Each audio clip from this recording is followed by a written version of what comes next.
sister's a therapist and I tell jokes. We both want to help all kinds of folks. Hello, and welcome to My Sister's a Therapist. My name's Virginia Jones.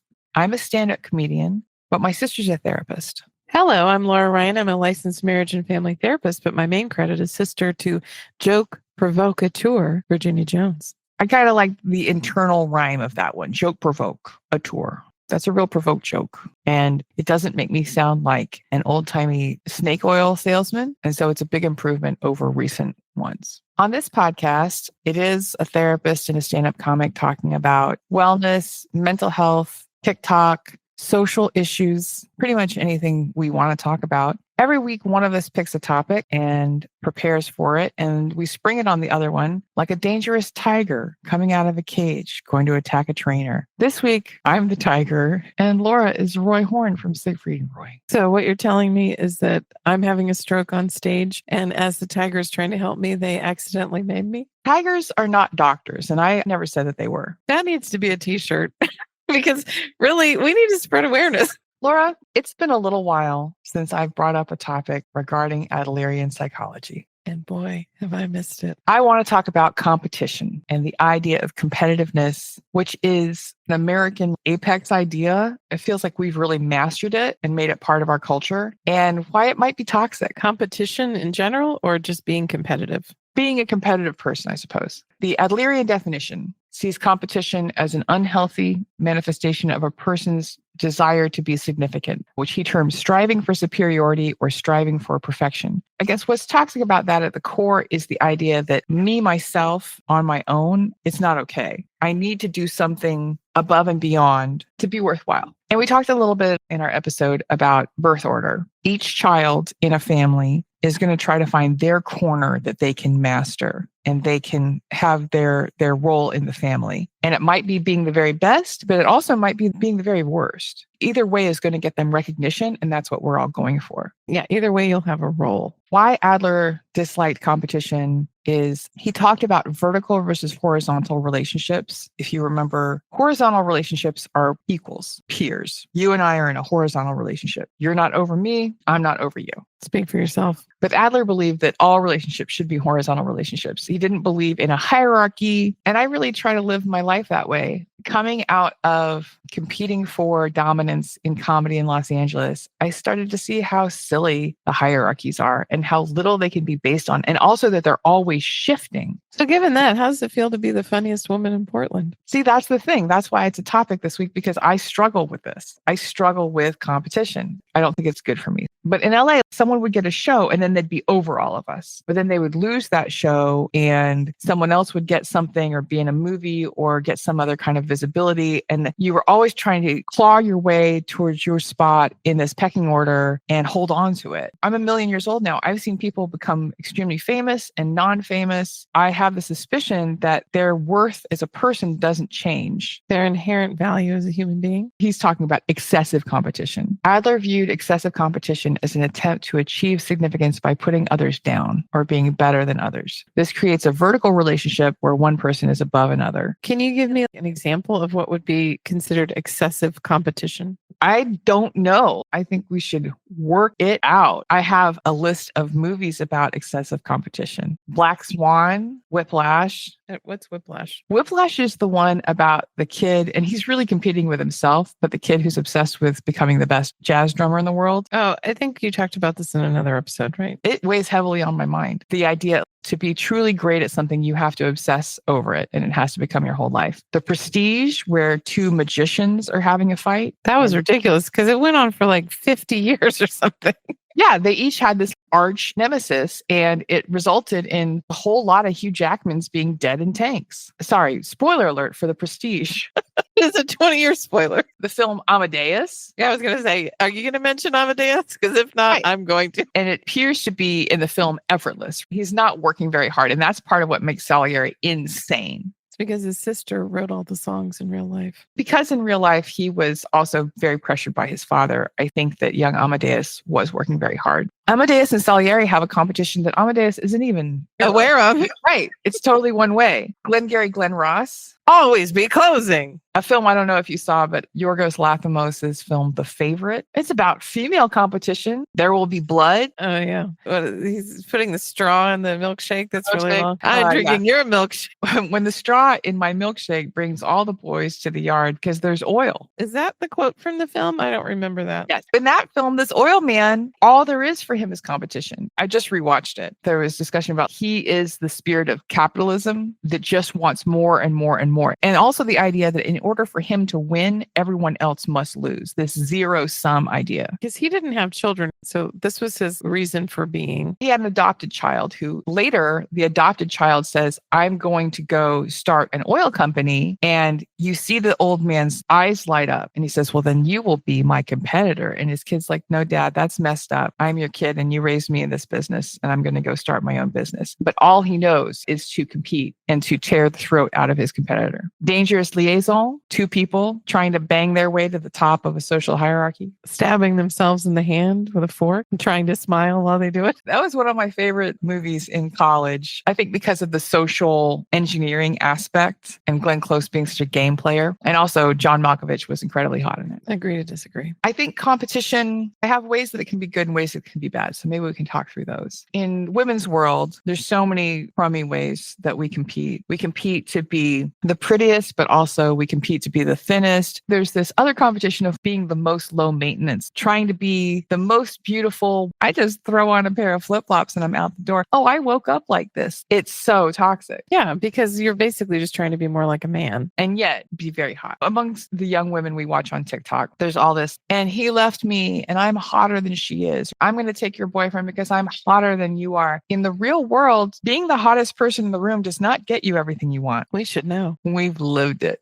Reasons the competition is bad. It's also rooted in inferiority. We've talked about how a covert narcissist and an overt narcissist or grandiose narcissist are the same. They come from the same thing, which is I am not enough. And so they're doing these overcompensated reactions. Competition in Adlerian psychology is a mistaken goal because even though you think you are being better or bettering yourself or achieving, it is fundamentally self-centered and it exploits others. It focuses on personal triumph rather than contribution to society. And there's people who are competitive about being massive donors, people who are competitive about being philanthropists, whether it's better to be an anonymous philanthropist or a named philanthropist. Refer back to our Billionaires Bonkers episode. In women, we have competition to be the prettiest or the thinnest or the most skilled, the most talented, the best child rearers. The competition of young mothers against each other, the things they should and shouldn't do, is a bloodbath from the outside. It's crazy. Oh, well, I would never give my child non-organic Zwieback cookies. Did you know that those actually increase developmental delays by 2% in South Africa? What are things that men compete over? I'm very interested in the competition amongst men to be the most knowledgeable or the most correct. In my experience, men compete for women. Men compete for status. Men compete for work. Men compete about their physical bodies. Who's the hottest? Who has the best body? Men compete when it comes to their sports teams. A team that I enjoy, I'm not on the team, never played for them, but I'm going to fight you in the parking lot because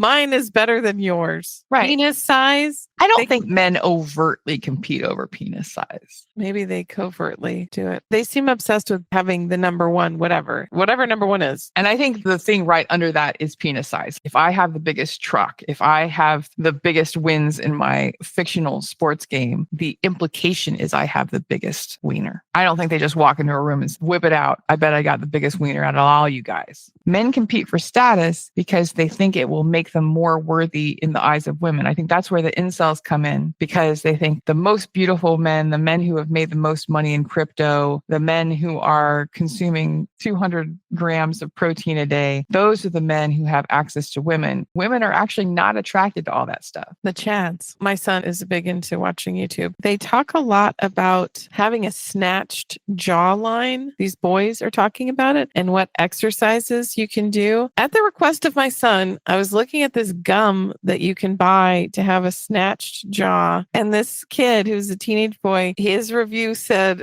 his jaw was so sharp that it was cutting people.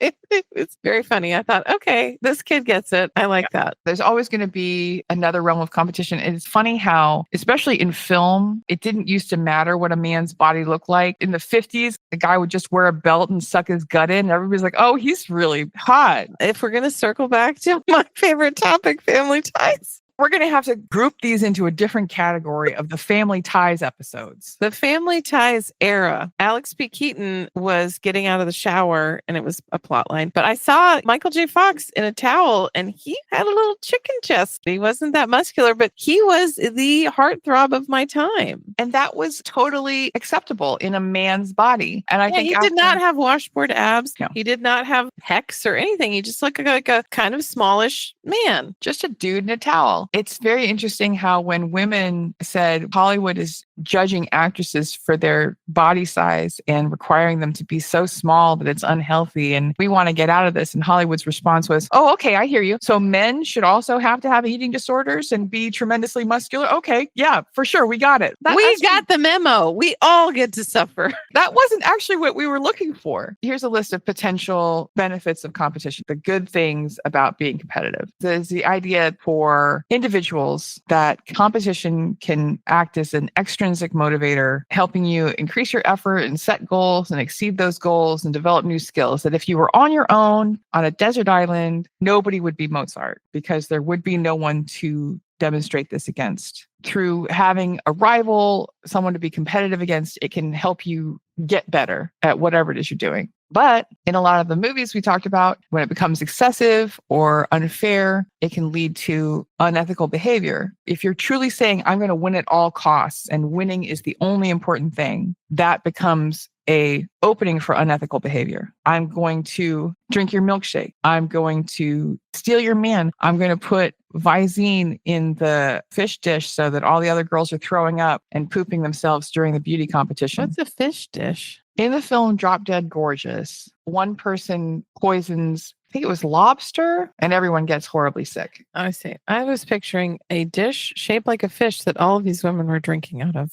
In business, there is a human cost to excessive competition. It can create a toxic environment, a stressful environment. When the boss will only recognize the top person and everyone else is in the doghouse, it's not going to create cooperation and it's not going to create a good place to work. When everybody is out for themselves, it feels like it's going to increase productivity because you've got this super achiever, right? But it actually decreases productivity because everyone's at each other's throats all the time. This also creates an environment of tattletale. I saw this person using the printer for non-business specific functions. In the workplace, increased competition can reduce teamwork and it can damage trust between colleagues. I think the constant competition to rank the best Star Wars movies or pro wrestling championships or the best to worst of everything speaks in a flaw in our culture. Our desire to rank pieces of art as if there is a definitive best and worst of everything is a really strange impulse. And it seems to me, forgive me, to be a very masculine impulse.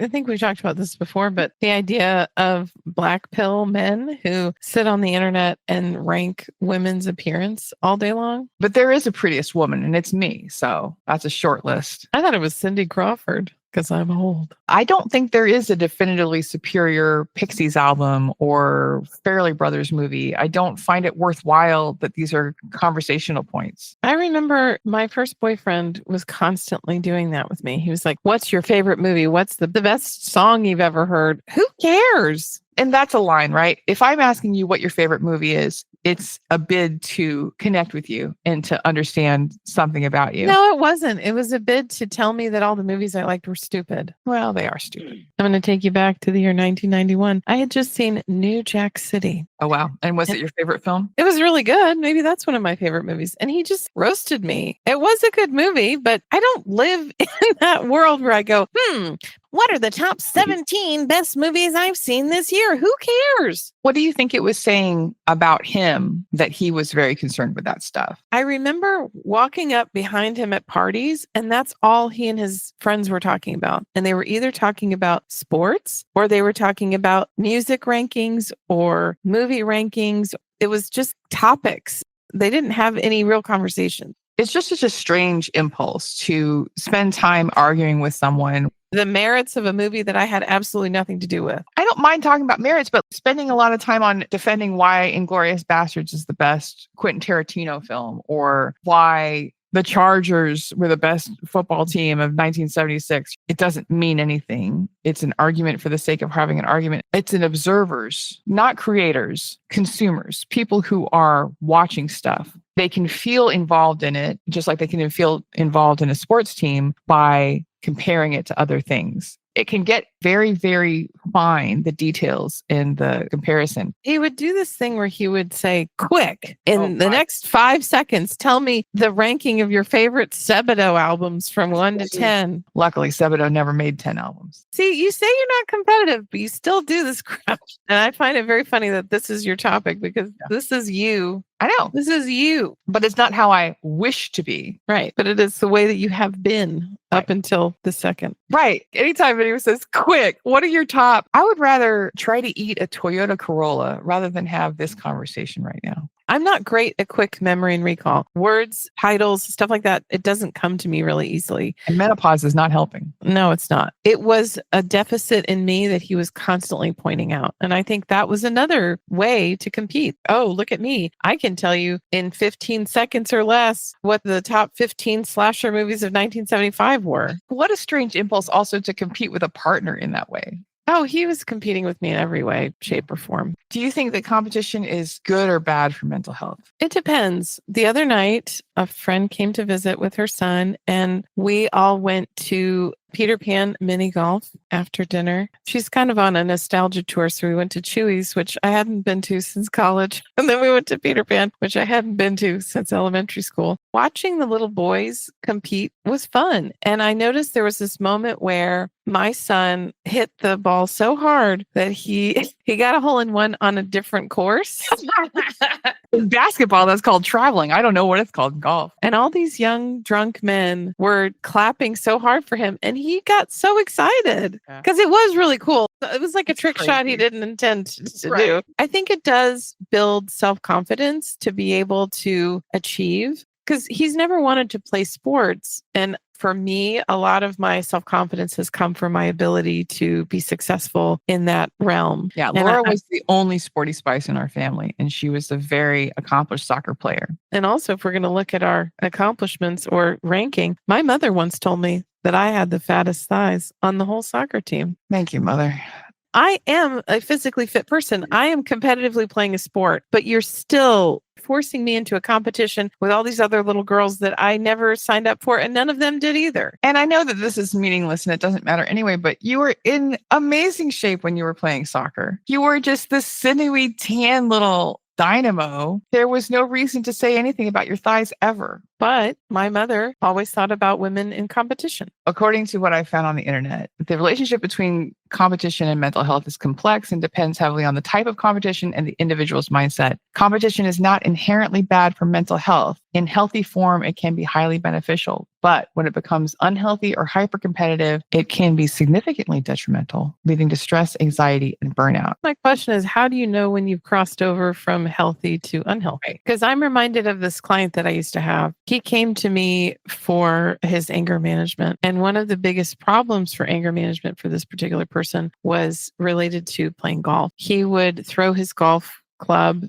and have these temper tantrums in the middle of the course. I said, help me to understand why you're there. Why are you playing golf? Are you playing golf so that you can be the best person? Or are you playing golf because you're trying to attempt to connect with other people? Because from my vantage point, it doesn't feel like throwing your golf clubs and going away in a strop is really the move. Yeah, if you're there to network with powerful people, which I know golf is a big part of that, that's not going to impress anyone. If you're there to make friends, no one is going to say, well, I really want to get to know that guy better who broke his club over his knee and stormed off to the playhouse. Did he enjoy it in of itself? He did. He loved golf. But because of his history, he was pushed really, really hard by his dad to be the best at everything. When whatever the thing is you're doing starts to become unenjoyable because of your desire to be the best, that's when it's unhealthy. I've had this argument where if sex stopped being a thing, no one's having children anymore. The last healthy child has been born. So the whole population is just aging and watching young people grow. If we're in some situation where sex is off the table, would men be motivated to do anything? Men are here to try to prove each other wrong. And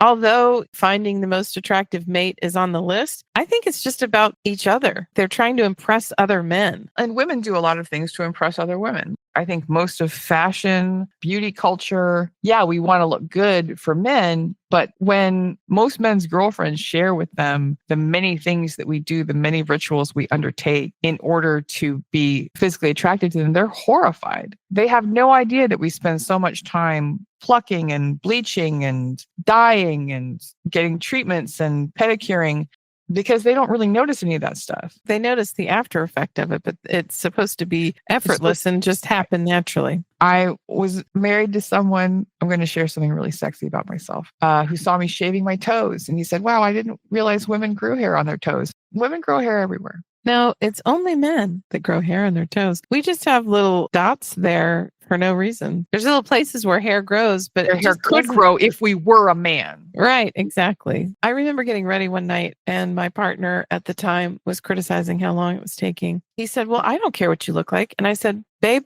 this isn't for you. This is for my girlfriends. I want to impress them. Why would I care about impressing a man? Well, I'm the only center of your universe. Obviously, duh. Obviously, everything is about me. When I think about healthy competition, I think more about cooperation or group projects or things where we're all contributing. Where we're all supporting each other's success, right? I think about the Oscars, and I know that probably behind the scenes they all hate each other, but they do really seem to be excited for each other when a person wins the award. And also, I feel like the Oscars are completely arbitrary. What is that based on? It's the same as saying, which painting in this museum is the best painting? The fact that Crash won Movie of the Year over Brokeback Mountain means that the Oscars have never meant anything to me. I've been excited about 3 things, and one of them was when Babe the Gallant Pig won something. And it was the very best pig movie that year. The fact that out of all the Oscars, a Black woman has maybe won 3 in all of history, that shows that it's very much about my personal preference. And it's the personal preference of an old white person who's sitting in his house watching the DVD.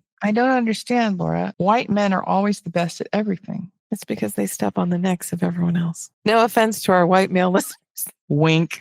I was doing a show last night, and something that I have started exploring in my stand-up is whether or not there are so many white cis men in the world and we are so overpopulated that they should be hunted for sport. So you think there might be an overpopulation like deer? We Right. need to manage the overpopulation of men. We Yeah. just have too many. This was a different crowd. I was in a small town. I did see a MAGA hat at the Elks Lodge that I was performing at, and a hush fell over the crowd. And I wasn't sure if they were going to laugh or not. But then they did when the tension was popped, and they laughed at my idea that I think we should be able to hunt them and make trophies out of them. I don't know about that. That's not going to keep well a human head.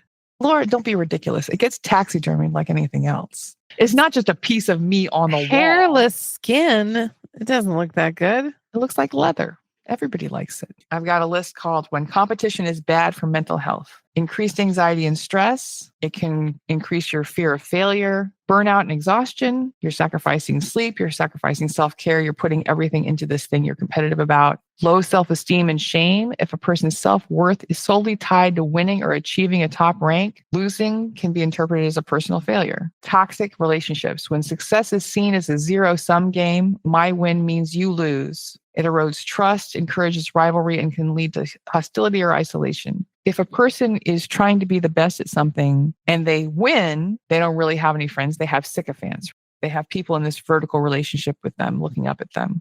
And maybe that's what they want, but it's not actually that Rewarding, yeah. And then when they lose, they have a bunch of people who would gladly stab them in the back and step over their body for whatever else they can get out of them. Neither of these scenarios are healthy or good mental health scenarios. I remember I once won the award for Hypnotist of the Year, and I didn't apply for it. I didn't know it was coming. I was totally shocked and unprepared. It's like the Nobel Prize or the MacArthur Genius Grant. Except nobody gave me a call before it was officially announced. I remember I was drinking a lot of wine and enjoying my dinner, and then suddenly I had to stand up and give a speech. It wasn't a very good speech. I remember thinking, this is stupid and arbitrary. And I used to Why have... should I win this 5 years into my career or whatever? Right, exactly. Because some people decided. I remember looking into the crowd and seeing a lot of older people, because I was pretty young. I was in my 20s at the time. And a lot of these older people who had been doing this for many, many, many years, giving me a stink eye, like I didn't deserve to be there, because I probably didn't. I used to have the award on my wall and I took it down eventually just because I thought this is meaningless.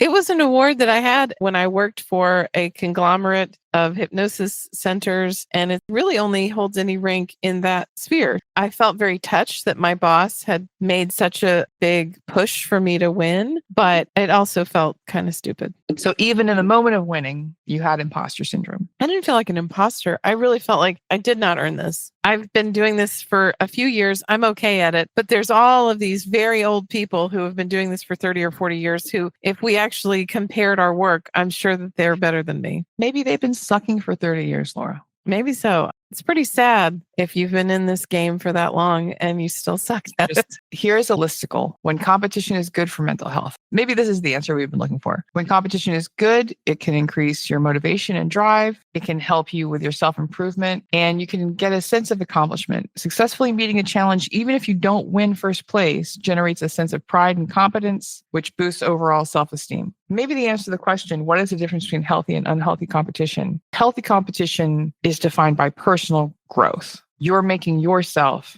a better person. If it's based on putting other people down and outperforming others, that's where we move into toxicity. I think it's also the idea that I have to prove my worth through winning. That's really unhealthy. If I don't win, it says something about me as a person, about my belonging, about my deserving love and relationships in this world. Do you remember the movie Shine? That's another great movie about competition. And in this case, competition by a man with some real neurodivergence. I remember because of the pressure that his parents put on him to be successful, he lost his mind. Due to Rachmaninoff. I think I would probably lose my mind due to that too. It's hard to listen to, much less play.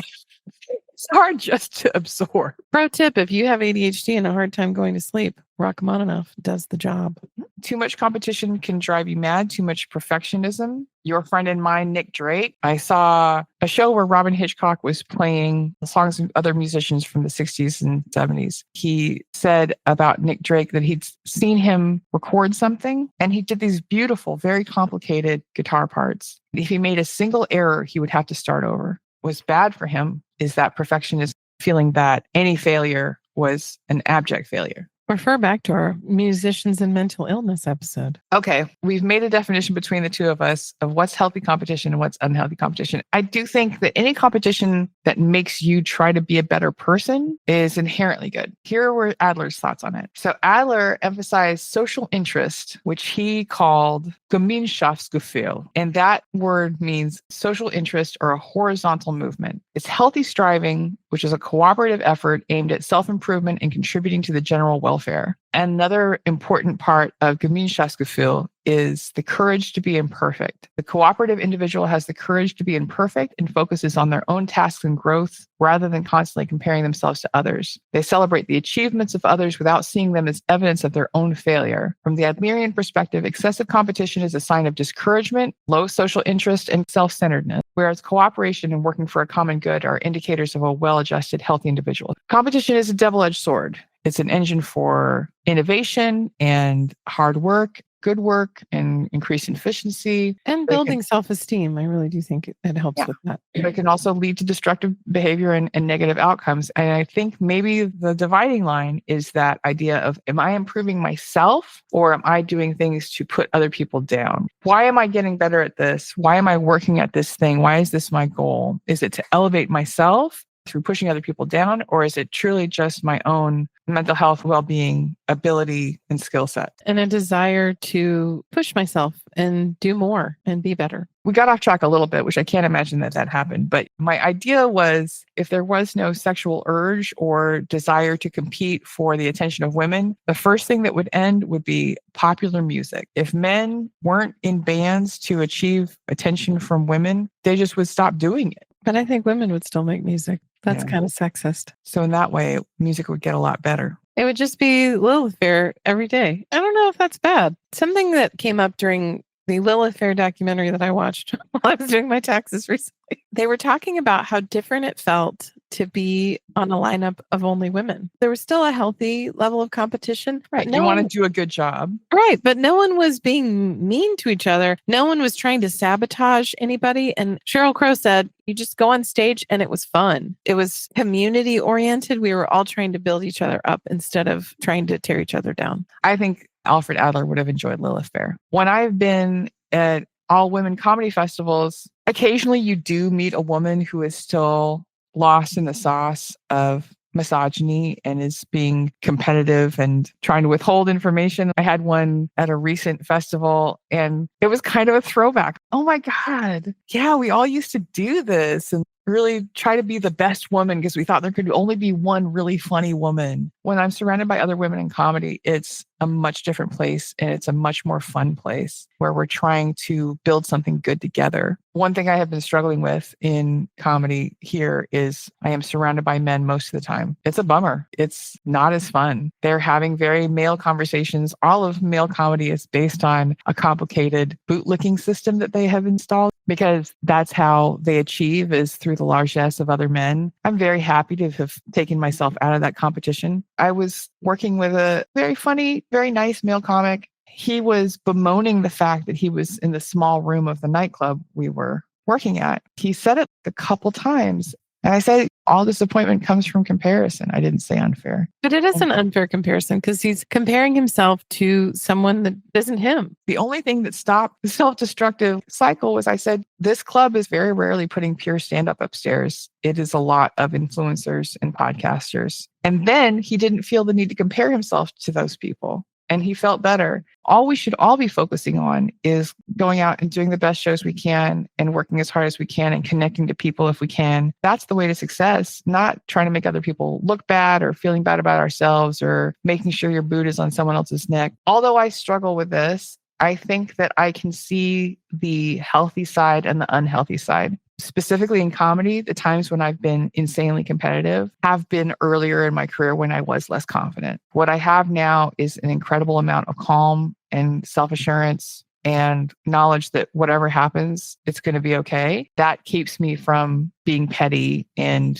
trying to hurt other people's feelings or big up other people. Those are all not attractive behaviors to me. Mark Maron's, the first couple of years of his now retired podcast, WTF, he was just having younger comics on. And the first thing he would have to do is apologize for something incredibly uncool he had said to them 15 years earlier, because he was of an older generation in comedy. And when newer people were having success, he felt very threatened by it. So he would just say something offhanded like, oh, you think that that's what's funny? And then it would destroy that person's self-esteem for years. And then they would come and make peace on this podcast. And as an adult, he would have to apologize for childish things he had done and said. But it all comes from insecurity. Adler's right. We've all got good and bad things, and we all deserve to be here. And if you have to hurt other people to make your place here, You're doing the wrong thing. you're doing the wrong thing. You need to examine that. In the end, although I wasn't sure that I agreed with this concept of Adlerian competition and Gemeinschaftsgefühl, now that we've talked it through, I've found the path. How do you feel about it? I agree fully. I think the person that I have competed with most in my life is you, because when we were young, I think because of the environment we were raised in and the way that our parents pitted us against each other, especially with you, you were taught you had to crush me in every forum. You always had to show that you were smarter than me and prettier than me and got more guys than me and were more popular than me. It was really hard. And I think that being raised that way made me try to not give a crap about anything. And I think that served me really well in my life. I want to pay you a compliment. In the last many, many years, actually, I don't know when it started, but at some point you did seem to give up this desire to compete with me. And I think it's made our relationship so much richer and so much better. Well, yeah, of course. And I apologize for the Stuff you did when you were 12? stuff I did when I was 12. And I wasn't just competing with you, Laura. I was competing with Robbie. I had to have my foot on his neck at all times. I didn't ever really feel competitive to Emily because she was just a baby. We were raised in a super toxic environment. And as we discussed on our recent podcast, super neglectful. All of that came out of the feeling that I needed to earn my place and that I needed to earn the love of my emotionally distant parents. Sorry, Dad, you're dead. I feel very good about saying whatever I want about our father. It's never going to come back up. I don't know if he ever would have figured out how to listen to a podcast if he were alive. I'm sure that he would have listened to a podcast. Would he have Not listened to our podcast? I seriously doubt it. If there was a podcast about C++, he would have been on it like a bad habit. Like a fly on poop. But also, Laura, I want you to know that I have always thought that you were incredibly beautiful and incredibly talented. I've always admired you and showed off to other people about you. Behind my back. Behind your back. So, Virginia, what are your final thoughts on this topic? I think what's useful about this topic is recognizing when others are engaging in unhealthy competition and being able to remove myself from that equation. None of this has anything to do with me. This has everything to do with you, and I don't have to concern myself with it. When I talk to my clients who are saying, I haven't lost enough weight or I haven't done enough of blah, blah, blah, compare yourself to yourself when you were at your worst and compete with that person, because that's really the only one that matters. I shouldn't be comparing myself to Cindy Crawford for any reason. Besides the fact that we both appear to be human women, there's very little else that we have in common. Very little crossover there. If I compare myself to myself in the past, as far as skill set and career and also achievement, I feel like you've achieved a lot in your life. I'm always going to win. And that's really the only person that I can compare myself to. Exactly. A friend and personal hero of mine who's been on the podcast, Jackie Cation, recently she's been given a lot of gigs where she is featuring for someone who probably she shouldn't be featuring for. In comedy, headlining is the big dog, and then feature is like Toady. Opener's a great gig, and it's a lot less pressure than headlining. But she's been doing some gigs where probably as far as experience and skill set, fame, maybe she shouldn't be opening for them. But she said, if I were a different person, I would blow that other person off the stage every night. But I have gotten to a time where I don't care and I just want to have the best set that I can have. And I thought, gosh, I wish I felt that way. She's done a lot of personal work. So I think that's how she's arrived at that conclusion. She has more time on the clock. So we can only hope that we'll all be a little more like Jackie Cation when we're older. I hope so. Last night when I was performing in a rather conservative room, I was handing out my stickers at the end of the night and I handed it to a man. He said, oh, I already have one from when you opened for Jackie Cation.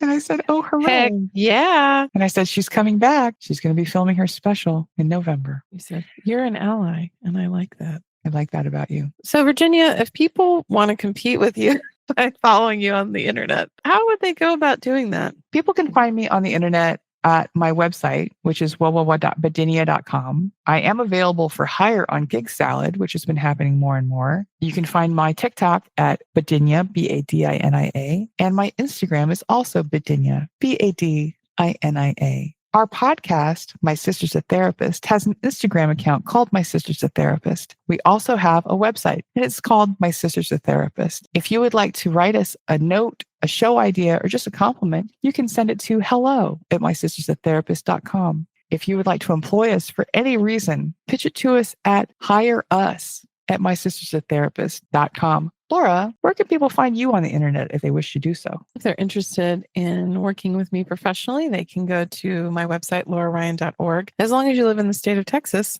we can make that happen. If you are interested in following my now 1,400 followers on That's TikTok, right. Look at that shiz. then you can follow my TikTok account. I am Laura Ryan. Also, if you're interested and you work for Imperfect Foods, let me know. We'd love to promote your television show, your podcast, your movie premiere, your vegetarian food item. Mm-hmm. I haven't said this before, but any vegan brand, I am super into promoting your brand. 100%. Laura's a vegetarian, so she can 75% promote your brand. I'm going to say 80. I'm 80% vegan. I still eat cheese and regret it. Laura, this is the time of the show where sometimes you will read an email or a positive comment, affirmation that we have received from a listener. Do you have something to share this week? I do. This is an email from Angie, one of our super fans. If you'd like to be like Angie, you can send us an email at hello@mysistersatherapist.com. She said, I just heard the It's a Match episode. Thank you so much for sharing my review. It's so exciting. Your podcast is truly one of a kind and so fun. I love learning all that you two have to teach. All the best, Angie. Thank you, Angie. Thank you, Angie. If you would like to write us a review, well, we would absolutely love it. And you can do it on Apple Podcasts. You can also do it on Spotify or on Audible. And finally, in the words of our spiritual guru, Billy Ray Valentine Capricorn, we'd like to say, we could make it, baby. Me and you. Bye-bye. Bye-bye.